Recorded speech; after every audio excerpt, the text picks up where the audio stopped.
Good day po, Ma'am Franz. I am Jasper Jerry Crasa from BEd 1C.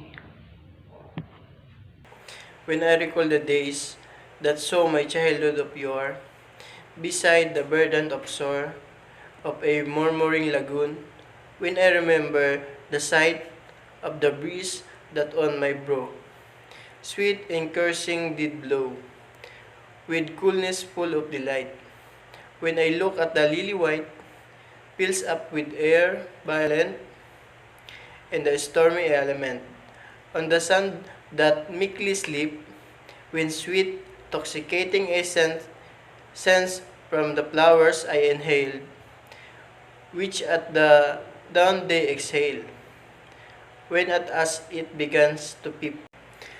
Nagugunita ako ang nagdaang araw, ng kamusmusang kung kay sayang pumanaw, sa gilid ng isang baybayin luntian ng rumaragasang agos ng dagatan, kung alalahanin ang damping marahan, halik sa noo ko ng hanging magaslaw.